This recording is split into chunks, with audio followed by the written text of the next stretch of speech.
Allez, salut à tous, c'est Matt, on se retrouve aujourd'hui sur Zone 9 pour notre vidéo du jour. On devait parler des alts aujourd'hui, on va parler des alts bien sûr, mais on va parler évidemment de Bitcoin, puisque vu la gueule du marché, vu le mouvement qu'il a enclenché, pardon, on va forcément devoir parler de Bitcoin aujourd'hui. Plein de choses à dire, on va essayer de faire une vidéo pas trop longue pour qu'elle soit quand même mangeable un petit peu par tout le monde. Donc j'irai pas voir d'alt proposé la semaine dernière, j'irai voir vite fait les miennes pour en parler, mais ce sera tout. Donc ce soir, petite annonce, on fait soit un live, soit une petite conférence sur Discord ce soir. Je sais pas si ce sera juste pour le coaching ou pas, mais on fera un truc un peu plus complet, on répondra aux questions, on rassurera sans doute les gens aussi. Donc n'hésitez pas à passer ce soir sur le Discord, on fera une annonce si jamais il y a un truc. Voilà, ça c'est dit, et pendant que vous êtes dans la description de la vidéo, pensez à checker le lexique, il y a plein de termes pour les nouveaux qui débutent, ça vous sera d'une grande utilité. On a un document sur tout ce qui est stratégie de trading, on a un autre truc avec la liste de nos indicateurs, et puis voilà, si vous voulez rejoindre le coaching, il y a aussi tout en description. Tout expliqué. Alors, Bitcoin. Bitcoin. Bon, j'avais posé ce trade, je crois que c'était en coaching, je sais plus, je crois pas que c'était en privé. Si, je l'ai reposé après en privé. Où on avait en gros un TD9 ici, qui était dans le Vegas, sur support. Donc c'était statistiquement, j'expliquais, c'était un trade à prendre, il n'y a pas de problème. Trade de suivi de tendance, après une petite correction, c'était tout à fait prenable. Avec un stop qui est pas loin d'être déclenché, donc c'est pas un trade que j'ai pris, vu que je ne trade pas Bitcoin en ce moment. Mais techniquement, il n'est pas sorti. Mais techniquement, c'était quelque chose qui se prenait évidemment. Donc on va suivre ça de très près, mais même les liquidations en cascade n'ont pas touché le stop loss. Mais en gros, je disais que voilà, c'était un peu pas notre dernier espoir, le Vegas, mais cette zone de support était quelque chose qui statistiquement se payait, qu'il fallait surtout pas close en daily sous le Vegas. On est en train de le faire. Alors maintenant, la clôture de ce soir, on en est encore très très loin, mais il faudra quand même surveiller ça. On va surveiller ça. Idéalement, on close au-dessus des 39 400. Au-dessus des 40 000, on close dans le support, ça serait juste incroyable. On aurait juste fait une énorme mèche. On aurait sorti plein de monde, de toute façon, ça c'est sûr et certain. Moi, tant qu'on casse pas le 28 000, là, le 29 000, ça me va. Parce que là, on a quand même fait un sacré move. Hein. Je veux dire, en hebdomadaire, on voit qu'on a bien débordé le 50% de retracement. C'est pas un truc qu'on a fait souvent, hein, même dans le bull market de 2007, on l'a même jamais fait, je crois. On l'a fait une fois, je crois. On l'a fait une fois. Il me semble qu'on l'avait fait qu'une fois, donc affaire à suivre. Mais bon, de ma part, de mon côté, c'est pas la fin du bull market, que ce soit altcoin ou même les alts, il en faut un peu plus que ça. On peut pas, voilà, faut quand même prendre du recul, garder la tête froide. Une journée ne va pas décider de tout le prochain mouvement du marché. Je veux dire, voilà, on a pris combien en hebdo là? On est en moins 18, on est allé jusqu'à moins 30, je crois, voilà, moins 30% d'une journée. Ça fait mal, mais il y a des chances que ceci ne soit qu'une mèche finalement. J'espère en tout cas, et de toute façon d'expérience, on sait que ça arrive souvent. Les plateformes sont un peu en PLS actuellement, tout ce qui est Binance et tout là. Donc ça serait pas étonnant qu'on laisse une mèche. Donc voilà pour Bitcoin. Idéalement, on close ce soir à 40 000, ou même clôture hebdomadaire. Ça serait bien de clôturer ici sur ce niveau-là, 38-39 000.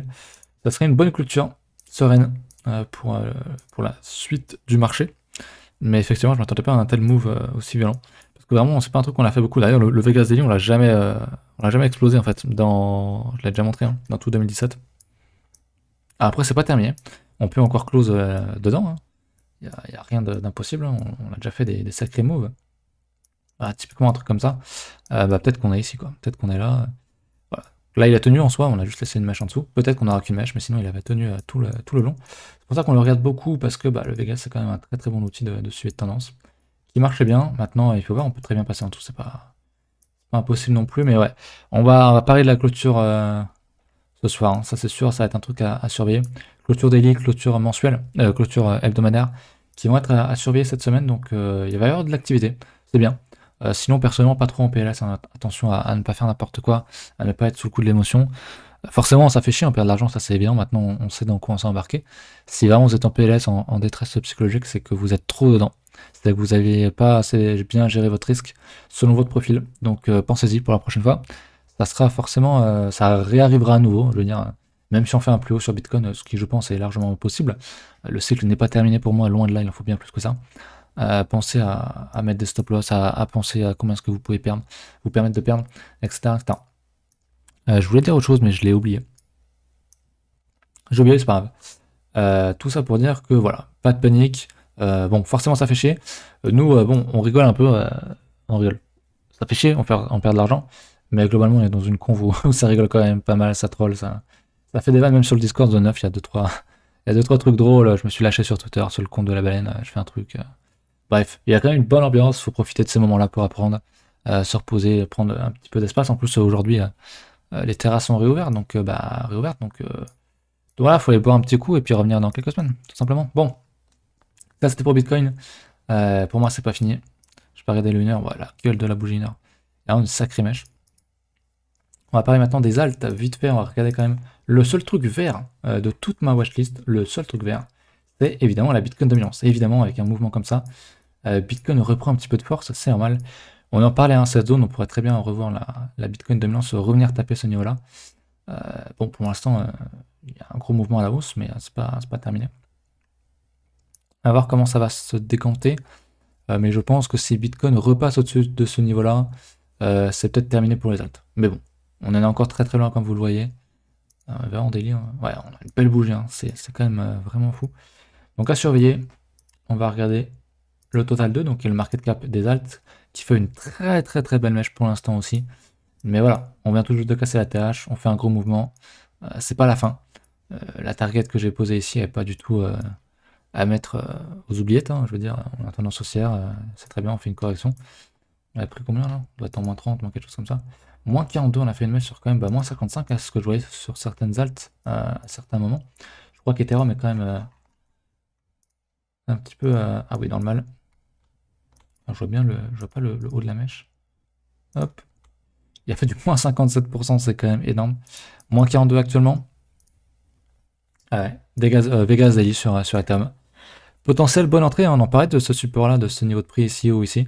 On est dedans, donc pour Ethereum, je préfère acheter ici que acheter un truc qui faisait que Moon, ça c'est sûr et certain. Maintenant, elle n'a pas vraiment de divergence, je vois pas le WT cross. Ouais, ça diverge un peu quand même, mais c'est quand même trop léger. Pour moi, c'est trop léger. On va regarder quoi? On va regarder les alts du coup concrètement, parce qu'aujourd'hui on est censé parler des alts. Non, avant ça, on va quand même parler de ce qu'on a sous les yeux, donc de l'open interest. Donc je suis passé sur les contrats de Binance, du coup c'est un peu plus de sens, comme c'est là où il y a le plus de marché maintenant. Il y a plus de monde, vu que BitMEX a clairement perdu toute activité depuis quelques mois maintenant. Donc au niveau de l'open interest, on voit que ça tombe à mort. Hein. Il y a plein de gens qui se font forcément liquider, qui close volontairement, mais à mon avis c'est beaucoup de liquidations. Ça c'est des liquidations en cascade. Hein. Plein de gens qui closent leur position. On est passé de 45 000 à 32 000, ce qui est pas mal, ce qui fait une bonne petite chute quand même. L'air de rien, ça fait, on va pas très bien là, ça fait moins 30%, c'est bien. Le funding est pas négatif, je l'ai vu tout à l'heure dans le négatif sur ça. Gros mouvement à la baisse en même temps, c'est normal forcément vu la mèche qu'on a laissé. Mais quand même, ça fait longtemps qu'on n'a pas eu un funding négatif. Alors j'ai pas beaucoup d'historique malheureusement, j'ai plus à cette place, enfin je passe en daily, pour qu'on affiche un peu plus de candle. Mais bon, globalement, je veux dire, quand on regarde la gueule du truc, on est quand même bien plus bas que quand on était sur les hauts ici. Donc ouais, je sais pas, pour moi les gens sont pas ultra bullish actuellement. Je pense que ça se voit de toute façon sur le cours. Mais ça peut être une bonne entrée un peu type, hein, on en parle souvent, mais quand les gens ont peur, quand les gens vendent, quand les gens n'osent pas racheter, c'est souvent la meilleure occasion, hein, on le voit très bien, ce genre de dip. Je vais le remontrer en 2017 parce que ça parle bien. Voilà, on y reste quelques jours, vous voyez, et puis derrière on fait un V-bottom. On est peut-être ici quoi. Les gens ont peur, V-bottom, on rattrape tout et ils courent après le marché. Souvent on laisse ce genre de truc quoi. Je sais pas si c'est le cas ici. Je pense, j'espère aussi, mais je pense, surtout de manière raisonnable, que c'est tout à fait possible qu'on ait un dip dans ces eaux-là, donc seul l'avenir nous le dira, mais pour l'instant, attention, hein, moi, le bull market n'est absolument pas à remettre en cause ici sur une journée seulement, surtout qu'on n'a pas encore close, donc vraiment, on est encore très très loin. Du coup, au niveau des alts, on a vu Ethereum, mais on va quand même regarder mes trucs à moi, parce que c'est ce qui m'importe. On va regarder ce que je prends souvent en exemple. WTC qui avait une bonne structure. Waouh! On va repasser en hebdo. WTC qui a retapé son support sur mèche. Ça va laisser des grosses mèches, je pense, sur les alts. Il faut absolument pas qu'on close un hebdomadaire, qu'on close sous le niveau vert, sous le support. Ça serait pas très bon. Je l'avais déjà expliqué, c'est le scénario où le cycle se termine pour moi. C'est-à-dire que si on réintègre le range, qu'on fait vraiment de la merde, qu'on réintègre vraiment le range sans faire de belles structures, c'est pas bon. Après, peut-être qu'on peut faire aussi un truc comme ça. On pourrait très bien faire un double bottom beaucoup plus gros Ce qui serait bien quelque part, hein, la structure en serait encore plus forte, derrière tu as encore un bull market encore plus long derrière, mais je doute vraiment qu'on fasse un truc comme ça, qu'on a recherché les bas il y a plusieurs mois, mes prix d'achat finalement, parce que j'ai acheté là. Je doute qu'on aille rechercher tout ça parce que bah, le cycle est quand même bien parti en fait. Je pense vraiment que c'est autour des altcoins, des petites caps de partir parce qu'on a eu Bitcoin, on a eu Ethereum, on a eu les majors qui ont fait un ATH, qui sont en train de le faire. Et les small caps sont vraiment au fond. Donc je pense que c'est surtout une très bonne entrée d'achat actuellement.